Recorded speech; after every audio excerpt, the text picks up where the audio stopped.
Buongiorno, mi sono messa a scrivere di storia di famiglia della mia e di altri da parecchi anni e questo, che è forse il mio lavoro più impegnativo, tratta delle famiglie Agnelli e Frisetti. E la motivazione principale è stata che la vulgata è che gli Agnelli fossero dei gentilhomme campagnard che con Giovanni, il fondatore della Fiat, si sono um, reinventati. E invece no.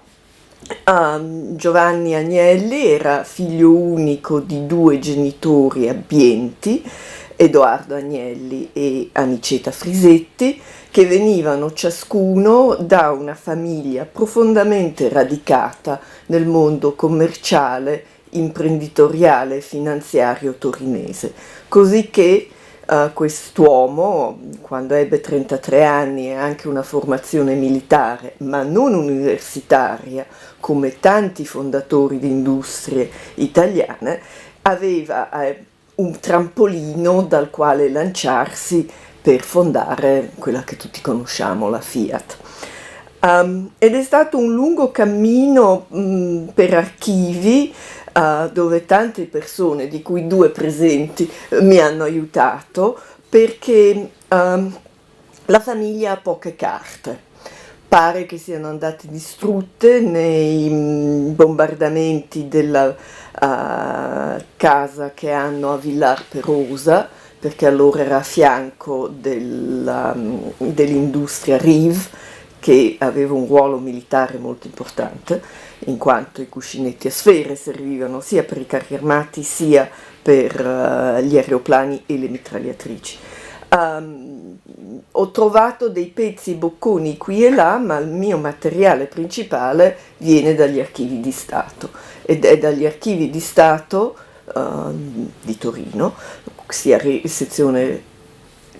corte, sezione riunite, che sono riuscita a rintracciare cosa hanno fatto queste famiglie a monte del fondatore della Fiat.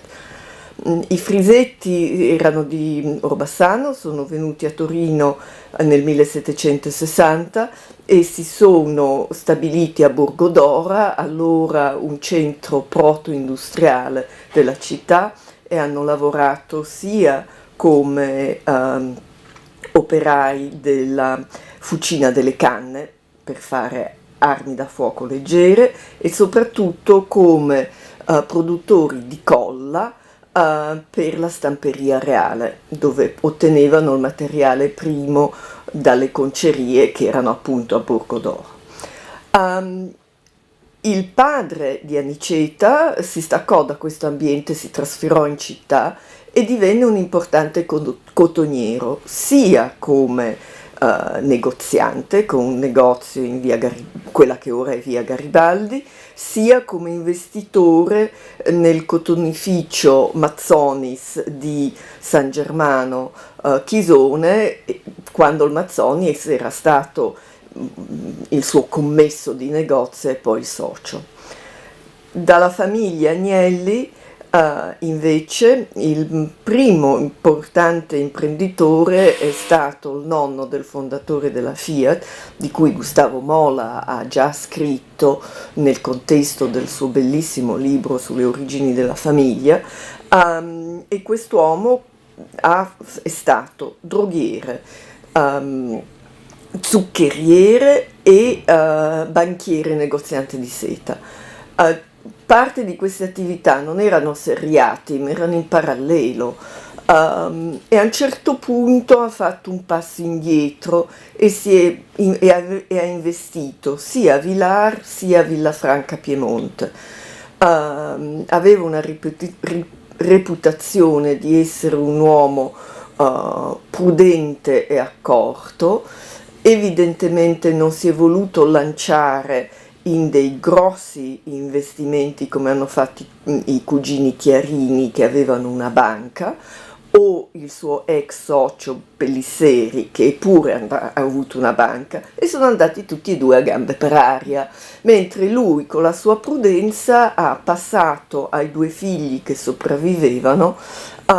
due proprietà terriere di tutto rispetto e un sostanzioso capitale che si sono divisi alla sua morte nel 1866.